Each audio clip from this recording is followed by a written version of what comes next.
फसल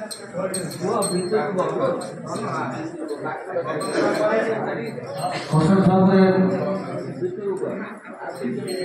पिंटू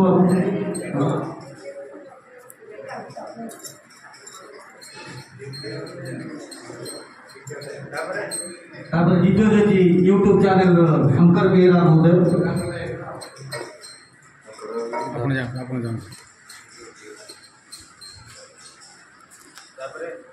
पंडित आश्चर्य आगे नाती विकार राणा महोदय को अनुरोध करी दास वीडियो का जय जगन्नाथ आसन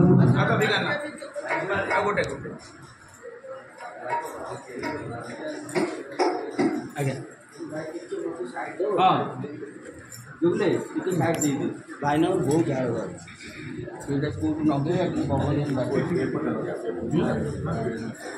ଆଉ ଆମେ ସମ୍ବୋଧିତ କରିବୁ ଏବଂ କଥାକୁ ଆଗକୁ ଭାସ୍କର ସାହୁ ବହୁତ ଟଙ୍କା ଯିବା ଭାସ୍କର ସାହୁ ବହୁତ ଆସନ୍ତୁ ଆଉ ଯେତିକି ରହିଲେ କାଲି ସମ୍ବୋଧିତ କରିବା ଜୟ ଜଗନ୍ନାଥ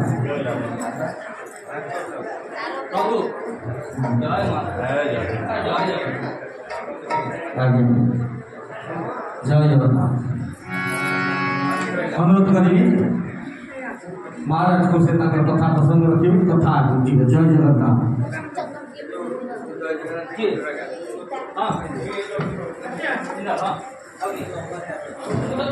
जय जगन्नाथ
जय श्रीराम। आपण मैंने देखुं आमर जो बणिया साही श्री श्री ठाकुर वृंदावन बिहारी चंद्र मंदिर प्रांगण में आज द्वितीय वर्षर श्रीरामचरित कथा आरंभ हो सारी। आमर आज दिन बेले थिला गड़गड़िया घाट में घट स्थापन घट पूजा आज थिला। आज आमर अच्छा ओडिशार सुनामधन्य पंडित चारण काशीनाथ महाराज से आज तांकर व्यास पूजन करिवे। आसंता काली ठारू आमर रही राम कथा आमर सुनामधन्य पंडित प्रकाश महाराज प्रभु श्रीराम को कथा काली ठारू आरंभ करिवे। आमर ए दिव्यज्योति चैनल माध्यम रे आमे समस्त को निमंत्रण करूछु। आपण माने समस्ते आसी 9 दिन धरी यही प्रभु कार्य शुणापी का आपण आसी यही मंदिर प्रांगण में आसिक पहुँचतु आउ प्रभुंर कथा श्रवण करंतु। आम सहित अच्छा आमर जे लोचन शतपथी आमे तांकर मध्य शुणिबा तांकर बहु चेष्टार आज ये कार्यटी होईची। आउ तांको सहित आमर जे अच्छा पंडित प्रकाश महाराज से प्रत्येक दिन आसी भागवत पाठ करती आ बहु चेष्टार सहित से बहुत संघर्षर सहित ये कार्य को आगे नहीं मुझे अशेष अशेष धन्यवाद दूसरी। आसतु आमर पंडित आमर लोचन शतपथी ठारू आम ए बाबद टिके दीपद शुणा। जय जगन्नाथ जय श्री राम। श्री श्री वृंदावन बिहारी ठाकुरंकर पूजक मु लोचन नना आज प्रेम पथरा भागवतर द्वितीय वार्षिक रामचरित नवान्न प्रवचन ज्ञान यज्ञ आरंभ 3 तारिख ठारू आसंता 13 तारिख पर्यंत अनुष्ठित होब। आज सकाळे जलयात्रा ही महानदी घाटरू कलश शोभा यात्रा आसिकिनी कलश स्थापन होची। संध्या बेलू प्रवचन कार्यक्रम पंडित श्री काशीनाथ दास प्रवचन दौरान काली द्वितीय दिन आरंभ होब। प्रकाश चंद्र बेहेरा काली राम कथा 9 दिन श्रवण करेंगे। ता परदिन मंगलवार 13 तारिख आमर सत्यनारायण पाला एवं प्रसाद सेवन व्यवस्था रही। ये समस्त ग्रामवासी सहयोग क्रमे कामटा सुरखुर चली आ समस्त आशीर्वाद कामटा प्रभु आशीर्वाद समस्त मन भितर उत्कंठार सह कामटा करुँच कहीकि रखु। जय जगन्नाथ। निमंत्रण करंतु हमर समस्त भक्त मानकु आ गोटे अनुरोध आपण समस्ते समस्त जतक रामंक भक्त समस्त को अनुरोध आपण यूट्यूब माध्यम भी आम प्रकाश करुच समस्त को आपण आसिक कार्यक्रम में सामिल हो राम कथा श्रवण करंतु। जय जगन्नाथ जय श्री राम जय श्री राम।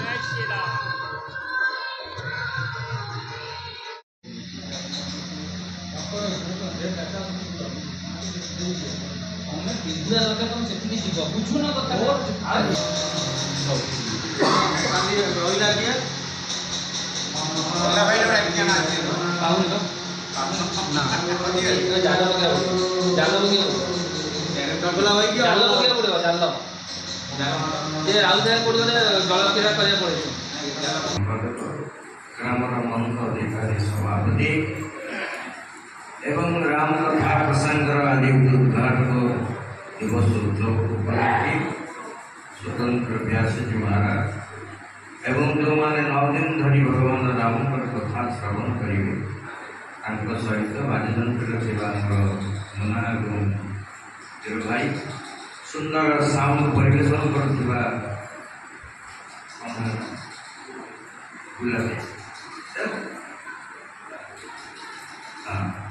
जहाँ समस्त माँ भरी मान एकत्रित हो भगवान रघुनाथ कथा श्रवण करने शारीरिक मानसिक आर्थिक एकत्रित करे भगवान कार्य वियोजित हो दिन मूल अभिजन पदार्थ अपन हार्दिक अभिनंदन। जगत में बहुत सांग मिले हरिपुरिया सांग मिले अविद्या जनशून्यम हरिशून्यम संबंध निसंतान गृहशून्यम सर्वशून्यम परिहृत श्रीमद् भागवत अविद्या जलशून्यं हरिशून्यं सबन्धवात् निसंतान गृहशून्यं सर्वशून्यं दरिद्रता। भगवान के उद्धव जी अविद्या जलशून्यम, जो लोक पाखे विद्या नहीं ता पाखे जगत शून्य। ना से कोई बस पार ना कोई इंडिया ना का सागर कथा कहि पार जाओ कथा के बोबा कि पार नर किसी रागी कि पार नर किसी भाषा खराब कर विद्या जलशून्यम हरिशून्यम सबन्धवात् निसंतान गृहशून्यं सर्वशून्यं दरिद्रता। कहले अनेक गुड़े बंधु अच्छा जगत जदि से बंधु भितर गोटे हरिभलिया बंधु ना से बंधु गुड़ा शून्य।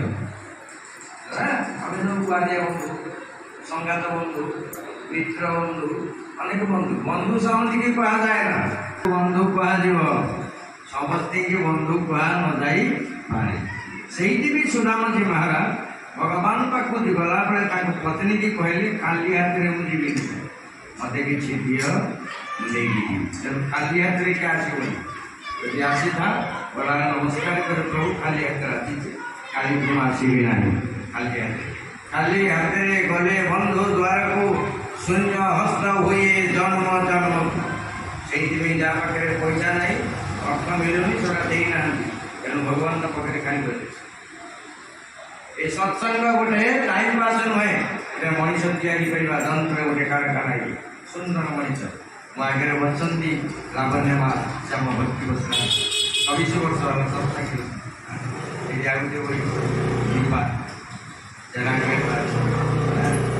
सत्संग गोटे मनीष तैयारी हुए सुंदर मनीष तैयारी हुए से आज जगन्नाथ कथा 1980 मसीहा कटक दी तीन जगह होता प्रवचन मातृमंडप गोटे दोलमुंडी परेगा धानी सब जगह केवल रामायण हम भागवत हम आम एटा वक्ता नुहे सब बाहर वक्ता आसन कारण आम ये नकी ठीक कोचिंग थे 2-4 जन है मु सब अनुष्ठान लेखा दी आम जगन्नाथ कथा कहीं करा